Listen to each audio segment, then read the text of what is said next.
G'day folks, ZiggyD here. Since the initial Legion announcement, we've had a few more teasers of upcoming changes, and I wanted to start going over some of those. In this video in particular, I'll go over two of the Ascendancy updates for Gladiator and Chieftain.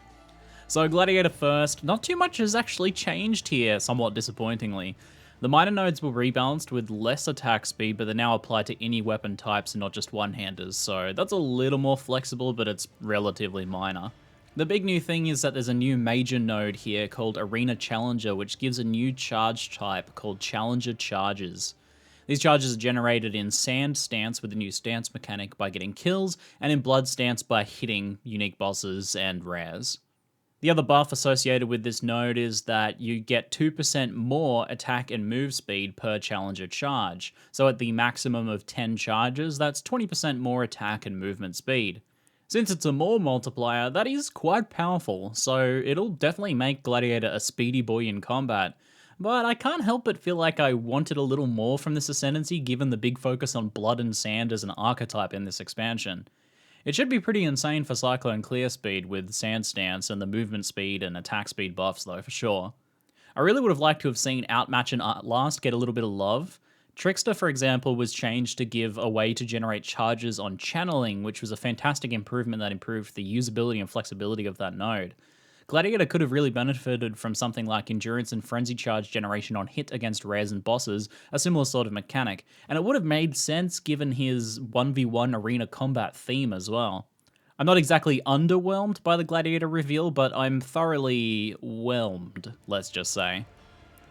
Gladiator is still the go-to for block builds and still has some decent power to offer, but I don't think it's a standout choice here, and it's not going to get too many people excited since we didn't see a lot of changes here. We do still need to see what's happening with some of the other competing melee ascendancies like Slayer and Berserker though, to see where it'll fit into the big picture. On the more exciting end of things, we have Chieftain, which is looking spicy. Chieftain has been heavily reworked with most of the nodes being completely new or changed or stealing pieces and having things moved around, as well as big pathing changes. It's a pretty new Ascendancy overall. Firstly, to the top of the Ascendancy tree here, the Endurance Charge line has been reworked and had a new node attached to it at the end. For Tuoa, Forest Strength, the first node, instead of generating charges when you or your totems kill burning enemies, it now generates on using a fire skill. This is slightly more limited than before in terms of what it applies to, as anything could basically cause an enemy to be burning before, whether it was a burning spell or something, or some sort of fire conversion with just some sort of chance to ignite. But overall, it is a more on-demand mechanic if you do have a couple of fire skills or a spammable main fire skill. You can even just spam Flammability Curse, for example, as that's a fire skill to generate charges before a boss fight if you wanted to. The new node behind Tuoa is Velako Storm's Embrace. The old life regen per endurance charge is now on this node instead, so it's a bit more investment to get to, but this node pays out with an extra max endurance charge and 3% more damage per endurance charge lost in the last 4 seconds. To activate this, you could use Immortal Call, or of course Discharge if you're playing a Discharge build.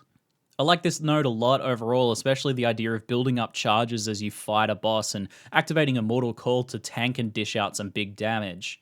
With a long enough Immortal Call duration, you might even have a good number of charges by the time it wears off if you're using a spammable fire skill, and if you have pretty high caster attack speed, then you're probably even potentially getting to max by the time it wears off.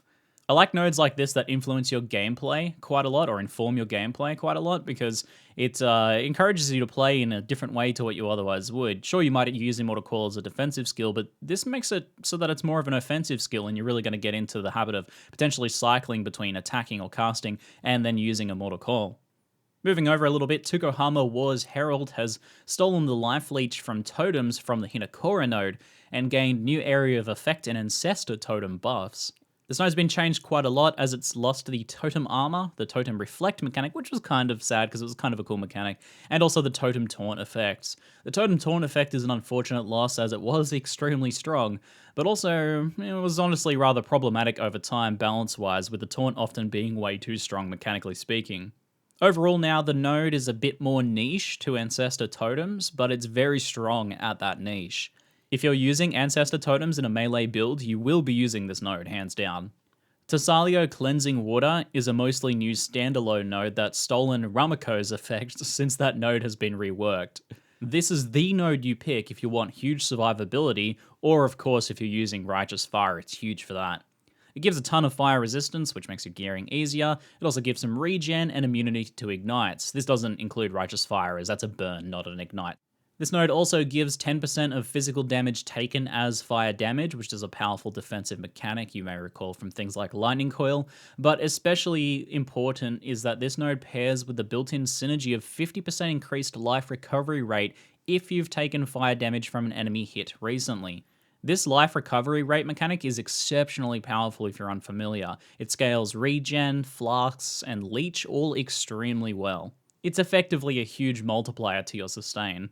It's not exactly clear, but in Path of Exile, most enemies actually deal some part of physical damage. Even things that do like elemental attacks and things will have part of it be physical damage. So nearly everything will proc this because of that fizz to fire conversion. If you're fighting like a pure lightning damage enemy or some sort of dot-based enemy, then yeah, it's not going to activate, but most of the time this is going to be active. This is definitely a must-have node for Righteous Fire, and extremely good defensively for any build. I wouldn't be surprised if nearly every Chieftain build takes this node. The Arangui node is mostly the same, but it stole the Totem Fire immunity from Tukohama, which is, yeah, okay. It's still a good node thanks to the damage amplification and defensive debuff to enemies near your totems. If you're playing a totem build, or even just potentially throwing a decoy totem near an enemy, this is still very good, like it has been in the past. Down the bottom, there's some big changes now with a split converging path. On the right is Ramako Sun's Light, which has been reworked. It's got chance to ignite, more burning damage, and 15% fire penetration. It's a solid node for pure fire damage setups overall. It's kind of balanced around the anti-synergy of ignites and burn versus penetration. For example, ignite or burning builds don't really care about penetration as it doesn't scale them, and hit builds based on penetration don't quite care as much about it burning or ignites, since penetration doesn't scale it. So it's kind of a weird one, but it makes sense in a balanced sense. On the left side of the path is Namahu Flames Advance. It's still got 50% physical to fire conversion, so if you're playing a conversion setup, it can be very handy and free up a gear slot potentially. But it now also has every 10 seconds gain 100% of physical as added fire damage. That's a pretty insane level of added damage, but it is only up 40% of the time. At the back of both of these paths, and connected to both, is Hinokora Death's Fury, which is mostly the same with its strength scaling and fire leech, but the chance to cover enemies in Ash has been increased to 20%, which is a bit more reliable for slower hitting builds. Not a huge difference overall, still a good node.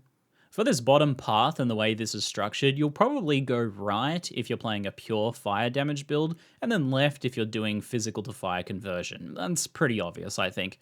You'll be unlikely to take both, since they're both decent but not super powerful, especially compared to some of the other nodes on the tree.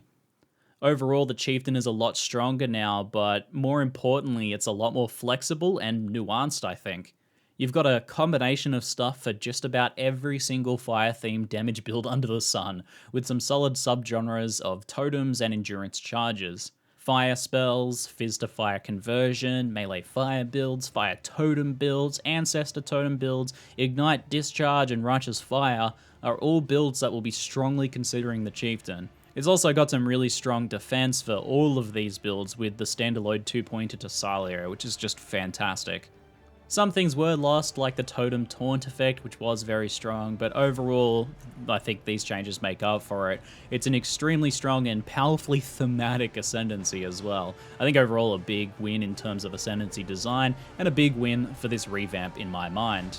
Anyway, I'm curious to know what you guys think about these two Ascendancies. Will either of these be your potential starters for the new league? Obviously, there's a lot more to be revealed and discussed, but this is some interesting initial teasers here. That's it for now. I'm ZiggyD, and thanks for watching.